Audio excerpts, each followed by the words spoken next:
Kovai Swadeshi expo and food carnival 2026 Kongu மண்டலமே அதிர காத்திருக்கும் பெருநிகழ்வு. பங்கேற்பாளர்கள் இந்திய நாட்டின் ஒப்பற்ற நிதியமைச்சர் மாண்புமிகு திருமதி நிர்மலா சீதாராமன், மத்திய வர்த்தகம் மற்றும் தொழில்துறை அமைச்சர் மாண்புமிகு திரு பியூஷ் கோயல், தமிழ்நாட்டின் சிறு குறு மற்றும் நடுத்தர தொழில்துறை அமைச்சர் மாண்புமிகு திரு மதன் ராஜா. இது மட்டுமின்றி வர்த்தகம், கலாச்சாரம், உணவு ஆகியவற்றின் ஒட்டுமொத்த சங்கமம். நாள் ஆகஸ்ட் 8, 9, 10. இடம் கோவை ரத்தினம் கிராண்ட்ஸ் ஹால், பொள்ளாச்சி சாலை, கோயம்புத்தூர். அனைவரும் வாரீர். அனுமதி இலவசம். காமன்வெல்த் விளையாட்டுப் போட்டிகளில் தங்கப் பதக்கம் வென்ற பளுதூக்க வீராங்கனை மீராபாய் சானுவை மத்திய விளையாட்டுத்துறை அமைச்சர் மன்சுக் மாண்டவியா பாராட்டினார்.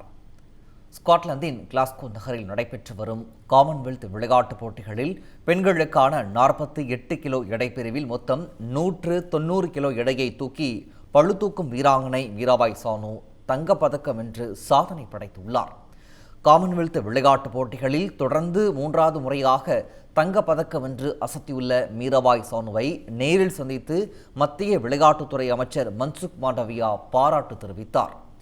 டெல்லியில் நடந்த சந்திப்பின் போது மீராபாய் சானுவிற்கு மலர் கொத்து வழங்கி வாழ்த்து தெரிவித்த மத்திய அமைச்சர் மன்சுக் மாண்டவியா மத்திய அரசு சார்பில் 30 லட்சம் ரூபாய்க்கான காசோலையை வழங்கி கௌரவித்தார்.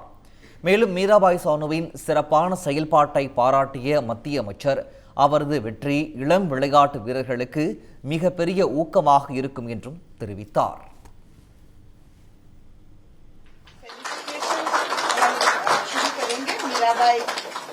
मीराबाई हमारे देश की प्राउड है. ये कैश अवार्ड और फूलों के गुलदस्ते से अभिनंदन कर रहे हैं मीराबाई. தமிழ் ஜனம் சேனலை சப்ஸ்கிரைப் பண்ணாம பார்த்துட்டு இருந்தீங்கன்னா மறக்காம சப்ஸ்கிரைப் பண்ணிடுங்க.